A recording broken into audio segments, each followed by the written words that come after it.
Coming up on AVANT Technology Insights with Ken Presti. DRaaS is the skeleton in IT's closet. Always has been, right? Disaster Recovery as a Service, commonly known as DRaaS, has a tendency to fall off the plate given the constant pressure on innovation as a means of moving your company forward, regardless of what business you happen to be in.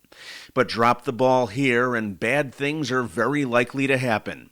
Today we're looking at how DRaaS services have gained exceptional traction, especially among companies trying to move away from the data center in favor of fully leveraging the cloud. Our guest today will talk about the challenges, the complexities, and the use of automation and orchestration to support both testing and failover. That's coming up right after this. Welcome to AVANT Technology Insights. I'm your host, Ken Presti, Vice President of AVANT Research and Analytics. The link between solving business challenges and cutting-edge technologies has become tighter and more complex than ever before. In this podcast series from AVANT Research and Analytics, we help enterprise decision makers sort through the business case, the value, the challenges, and ultimately the bottom line of technology adoption. So listen to us at your desktop, take us in the car, tune in from the commuter train, or download us at the gate. You'll find us on Apple, Spotify, and Google, as well as at www.goavant.net/podcast. My guest today helps IT consultants and service providers deliver best-of-breed virtual infrastructure and disaster recovery solutions. He specializes in data replication, business continuity, disaster recovery, physical to virtual migration, backup and recovery, and a whole lot more. He's helped Texas-based iland move from being a colo provider to a full-on cloud provider. He's the Senior Vice President of Business Development at iland. Please welcome Dante Orsini. Dante, first of all, I want to thank you for taking time out to be on the cast today. Glad to have you on board. Here's where I'd like to start.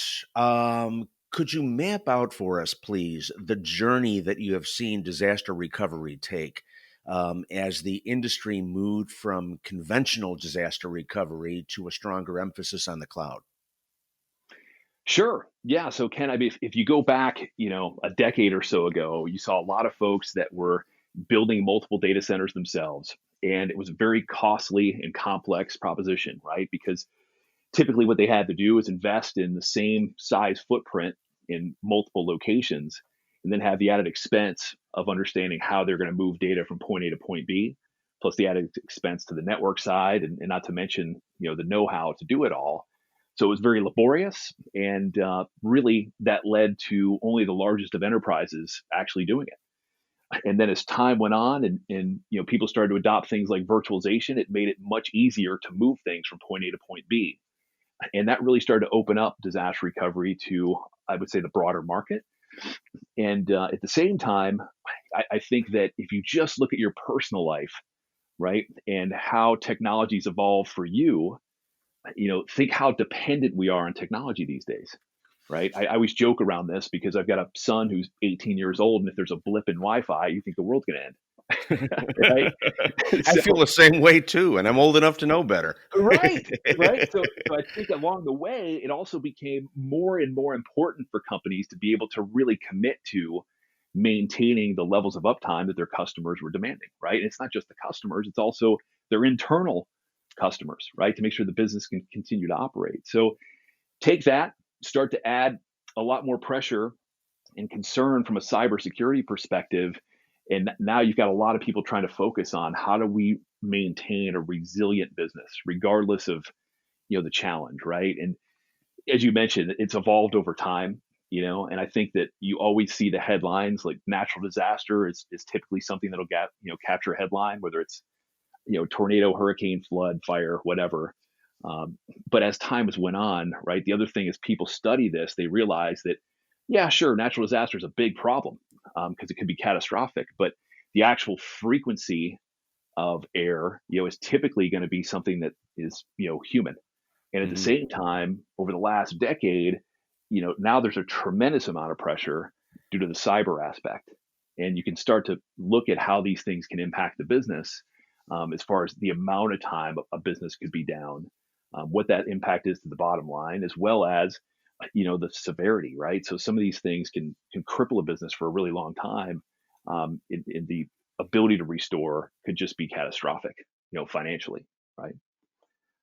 So the thing that comes to mind on this and security too, but especially in disaster recovery, is you end up facing what is really kind of a psychological block. You've got people with limited budgets. I'm talking about the enterprise decision makers who have limited budgets. Maybe nothing has happened to them before. They've been lucky, okay, and they've been skating on their good fortune, Mhm. but they don't necessarily want to pony up the dollars necessary to make that work, to bring in DRaaS, to have that level of protection, at least until something bad happens, and then you've got converted people. Um, Yep. how do you handle that kind of environment where, from the standpoint of the buyer working within his own company, needs to generate the necessary support to get the budget to go this way? What are you seeing there in terms of strategies and tactics that work? Yeah, great question. So first of all, I would argue that that organization that hasn't had an incident is becoming extremely rare, right? We do a tremendous amount of research in this space. There's a lot of analysts that research this space, and there's absolutely incidences that happen all the time to every company, right? The question is severity. So I think that you're absolutely right. A lot of folks may rely on their backups as an example, knowing that okay, maybe I don't want to spend the dollars to be able to ensure the resiliency, but at least I know that God forbid something happens, I've got my data, stored elsewhere so I can find a way to recover. But again, at this day and age, when you start to look at the impact, it can just be detrimental. So what we're finding is, first of all, education to help these organizations understand, one, it's become a lot easier in some respects, to be able to afford this. Cloud has driven down the cost dramatically. But I think what the organization needs to really look at is a little bit, more strategically to understand what's most important to the organization. And this is one of the classic things that we've seen, especially in the last 5 years. The pressure to innovate is so high, right? That organizations really don't have the time or the resources to focus as much on risk mitigation as they know they should. DR is the skeleton in IT's closet, always has been, right? And when you get to the, going into Q4 of a year, usually it's a top five initiative, and when you hit Q1, right, it's the first thing to fall off the plate when other things take precedent. But at the same time, all the other pressures to deliver are continuing to mount. And when you start to add the threat from a cyber perspective, people can no longer ignore it. So I think it's important to understand, where you're going to place the emphasis on, the organization. Is it going to be focused on innovation? Is it, competitive nature of what's happening with that business? And do you really have the time and the resources to focus on the resiliency piece? And I would argue that you have to do it. So if you don't have the time or the resources, then you need to find a partner that can help get you there so you can keep your eye on the strategic initiatives of the organization, right? Um, at the same time, there's obviously ways that you can look at the net impact you can have to revenue, as well as the reputation of the organization, if they have significant downtime, whether that's internal, and keeping your headcount, or whether that's external, right, for your customer base. So lots of things to evaluate there, right? But it all comes down to understanding what the company's driving from a revenue perspective and what's at stake. Okay. So how do you get past is that psychological and financial block that we've just been talking about? And you mentioned that people are coming around to it because more, it's harder and harder to find people who haven't been hit. Are these still the things that your customers are grappling with when they're looking at a DRaaS value proposition? Or have they moved on to other things, other issues, like, I don't know, maybe some concerns around security, given that security is one of those things that, is always more complex at the edges where one service, abuts against another? Yeah, and I think where you're going with this, Ken, is there's while we've seen the focus, right, is so heavy on innovation, at the same time, while there's technology that can make it easier to move things from point A to point B, the Hmm. complexity is definitely went up if you look at the operating environment, right? And Right. what I mean by that is, decades ago, people were building data centers. Now, when we talk to CIOs, they're trying to get out of the data center business as fast as they possibly can. It's no Right. longer strategic, if you will, right? Mhm. And if you look at what happens, people are looking to cloud for various different reasons. We always joke about this. We call it the cloudometer, right? Think of a needle on a tachometer. What are you using cloud for? Is it for storage? Is it for backup? Is it for DR, test, dev? I think the favorite acronym I hear out of CIOs is SaaS, Mhm. right? Being able to migrate to SaaS is a huge opportunity for them to offload things out of data center. But at the end of the day, back to the innovation piece, right? There's always going to be applications that are homegrown. That's the lifeblood of the business that gives them the ability to differentiate and innovate, right? And what are they doing to protect that? So my point being is that the operating model is getting a little bit more complex to protect because you've got applications all over the place. Mhm. You mentioned the edge, could be in the data center they built, could be in the cloud, could be in a SaaS based application. So it makes it more complex for them to address it. And I think that's why leaning on a third party that has the expertise, that has the flexibility, that can go in there and build a solution that will work with them today, but also be flexible enough to know that change is the only constant, right, Mhm. is critical. So Because, if I'm okay, go ahead. I'm sorry. I sorry, where cut I'm you off. going with this is you're only as good as your last test, right? And I'm getting to Mhm. your point around security because one of the things I think that people overlook when they look at a strong DRaaS solution is it gives them the ability to leverage another leg, right, from a testing perspective. So we see this all the time because on the cloud side, there's a lot of security technologies that are built in. And sometimes these technologies can be very obtrusive if you run them on a production environment. So Mhm. if you're replicating from your corporate data center to a cloud DRaaS provider, and you've got the ability to automate your testing process, but also run some of the more intrusive penetration testing tools on a much higher frequency, right? What I mean by that is as often as you want to test to be able to understand if there's any vulnerabilities within your local environment. It just becomes a strategic weapon, right, to overcome some of the challenges. And the key here is the preventative side, right? Being able to prevent that next disaster, right? And doing that through testing. And God forbid you are compromised, having the ability to recover from an automated perspective. How often do you need to test? I mean, testing, I think, is one of those things that's kind of like going to the dentist. Every 6 months, I go to the dentist, and when I'm leaving the dentist, I set the next appointment because it's just not going to hit my radar screen if I don't do it right away.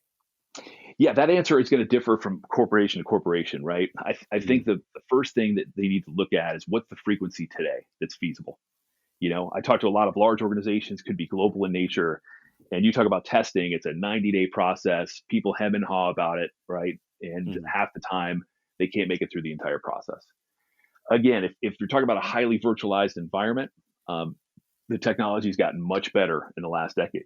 So being able to highly automate and orchestrate that and then get the type of reporting you need to understand how long it took to recover, were there any issues with the recovery, so you can take all that documentation, slide across the table to your internal or external auditors, right, becomes again a strategic advantage to the business because now they don't have such a laborious effort regarding testing, Right. right? So when you ask about frequency, there's a lot of things that an IT professional is going to look at, right? Are they, pushing new types of applications where they want to make sure that they're testing before and after that?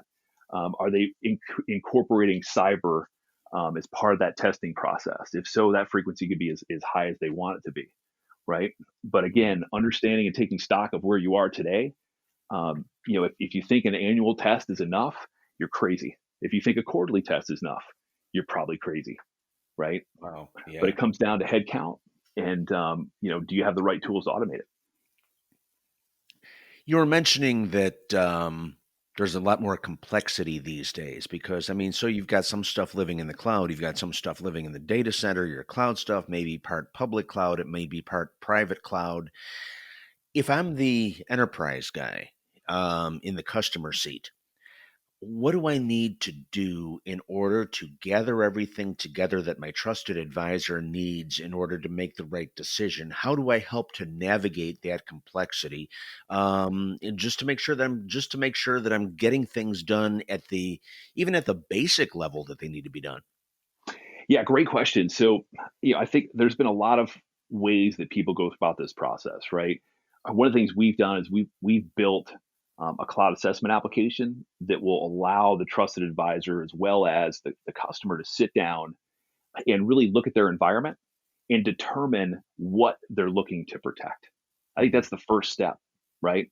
And trying to understand that. And I think where the trusted advisor's got such a significant opportunity to add value is the magic here, regarding disaster recovery as a service really comes down to the network and the planning, right?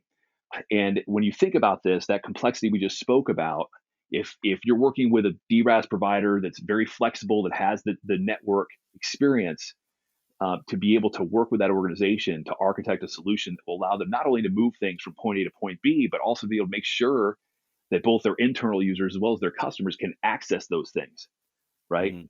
Is the key. And you know, to your point, when you start to mix a bunch of different platforms together, you've got to have the chops to do that from a network perspective. And that's where, a lot of folks shine, both in the trusted advisor community as well as in the DRaaS community, right? So, Sounds yeah. it's a Sounds great like question. quite a challenge to get that done. Now, one of the things that people talk about in security and disaster recovery, I can put the two of them together in this particular context. Different things are more important than others, and there's been some conventional wisdom floating around that maybe you don't have to protect everything equally. And on the one hand, that seems to make sense at a prima facie level. But to what extent do you see people really doing that? Because it requires a whole lot of value judgments around what things are important, and what I think is important may not be important to you, and vice versa. Or do you just try to equally protect and back up the whole enchilada? Yeah, great question. So there's always going to be an exercise around, balancing risk mitigation and budget. Really, that's what's driving this, right? So when we go through that front end process, that's again where the trusted advisor can add a lot of value, right? Because I'd love to tell you that every organization's got unlimited budget for this, and that's just false, right? So when you look at this, typically people are going to work from the core out, meaning, what are the absolute core applications to the business to make sure that we can continue to, operate, right? And in each industry might be a little bit different.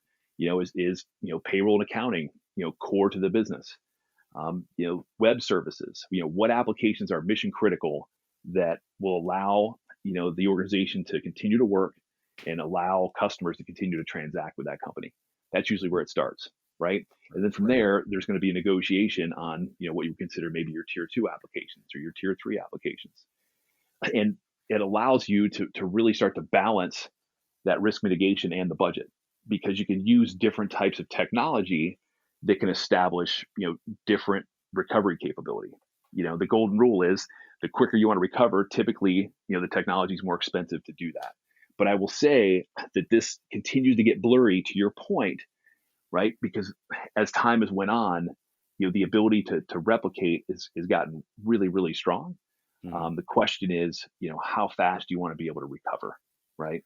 Right. And the lines continue to get blurry. We see a lot of the data movers, right? The software vendors, that have worked with the enterprise for decades. They're all trying to find ways to leverage a public cloud, for disaster recovery. And many of these folks you'll find they're traditionally, their roots are in things like backup.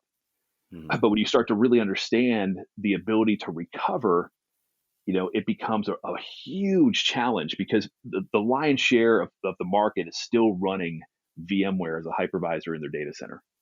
So Mhm. having to go through, an on-demand migration, if you will, to a different, operating environment that's built on a different hypervisor, different network construct, is really a recipe for disaster.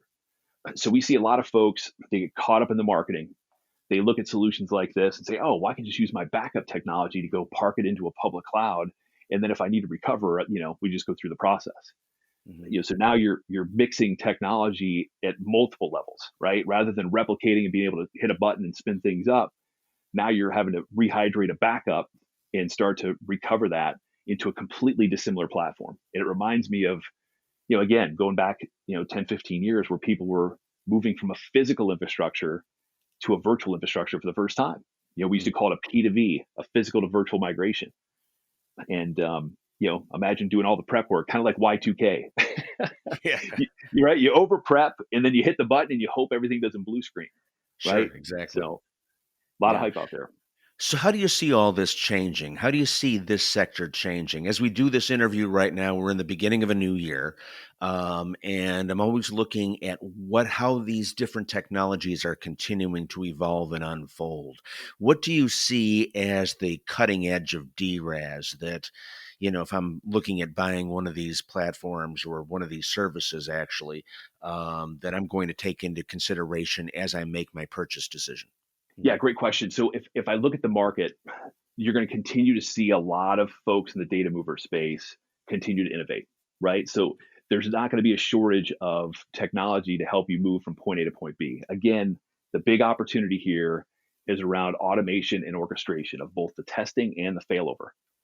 And whether you have a team that is in a position to do this themselves, or whether they're looking to rely on the provider to do that for them, there's a tremendous amount of options out there.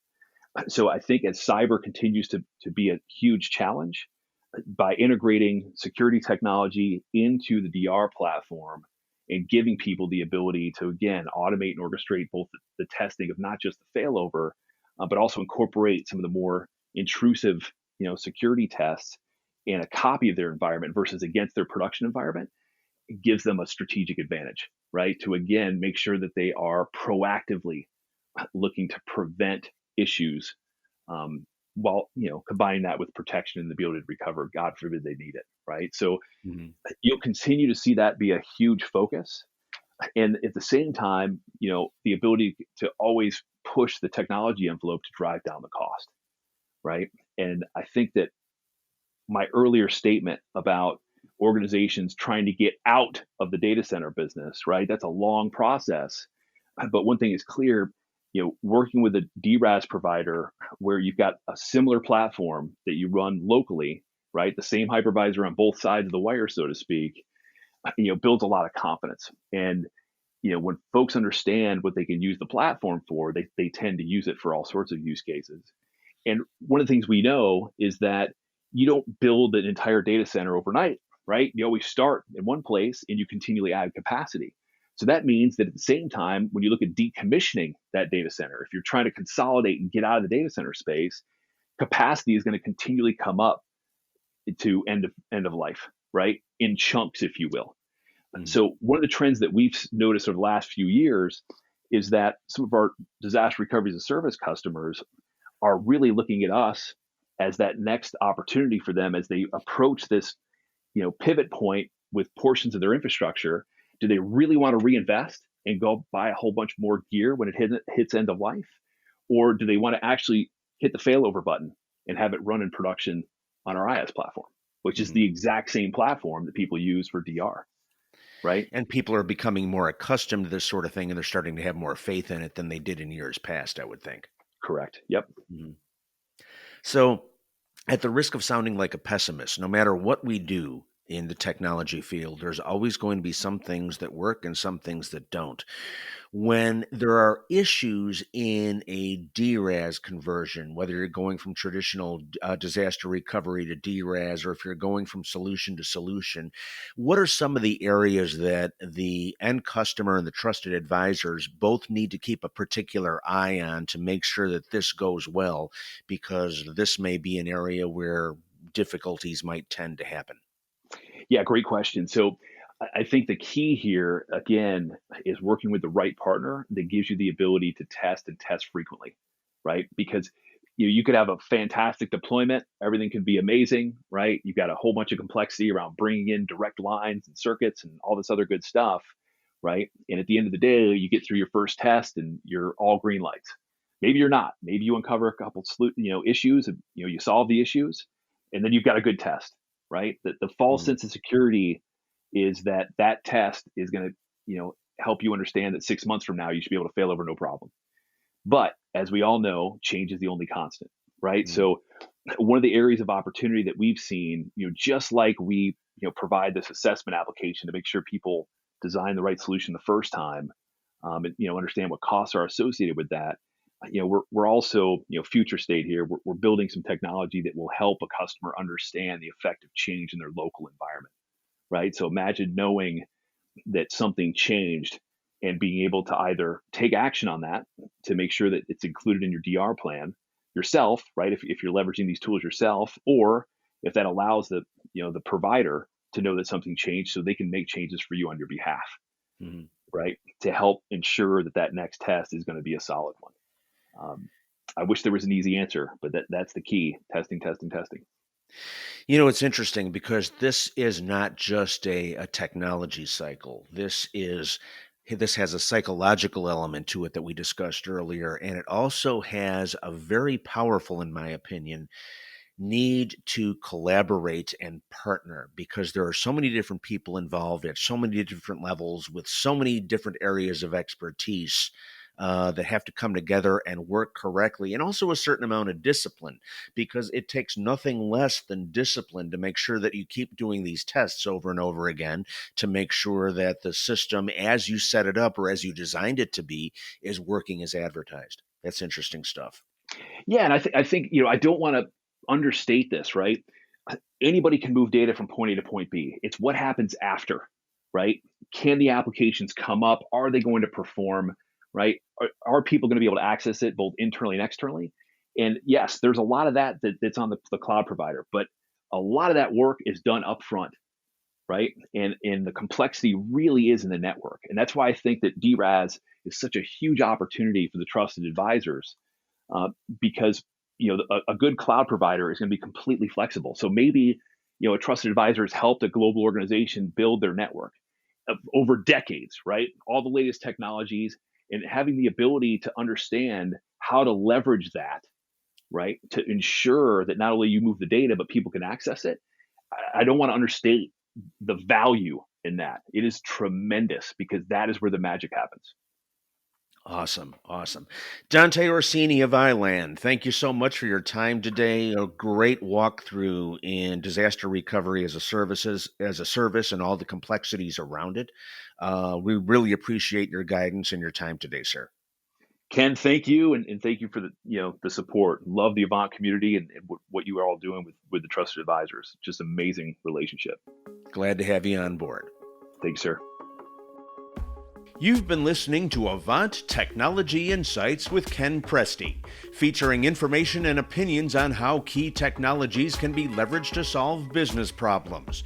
Avant Technology Insights is a service of Avant Communications, a platform for IT decision-making.